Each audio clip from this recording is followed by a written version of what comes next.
তিলক বর্মার batting তাণ্ডবের ফলে পাকিস্তান রীতিমতো পরাজিত হলো তার ব্যাটিং তাণ্ডবের সামনে। সেখানে 53 বলে 59 রানের একটা বিধ্বংসী ইনিংস খেলেন, যেখানে দল বিপর্যয়। তখন থেকেই তিনি আক্রমণাত্মক খেলছিলেন। প্রথমে দেখে শুনে খেলছিলেন, তারপর থেকে তিনি আক্রমণাত্মক খেলতে শুরু করলেন। বলতে কীভাবে খেলতে হয় তাকে চোখে আঙ্গুল দিয়ে দেখিয়ে দিলেন পাকিস্তানকে। সেখানে যখন 3 উইকেট পড়ে গিয়েছিল ভারতের, তখন নেমে ক্রিকেটের ভরসার এক অন্যতম প্রতীক ভারতের তিলক বর্মা। সেখানে একের পর এক বাউন্ডারি, একের পর এক সিঙ্গেল, একের পর এক ডিফেন্ড করে খেলছিল পাকিস্তানি বোলারদেরকে। শেষ পর্যন্ত পাকিস্তানকে রীতিমতো কাঁদিয়ে ছাড়লেন এই ব্যাটার।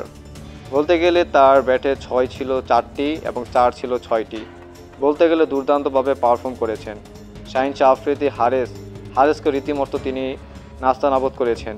তার ব্যাটিং অন্তত ঝলক দেখিয়েছেন বারবার। সে কেন উজ্জ্বল প্রতীক তা প্রমাণ দিলেন এই ফাইনাল ম্যাচের মধ্যে। ফাইনাল ম্যাচ আসলেই যেন তিলক বর্মা জ্বলে ওঠেন।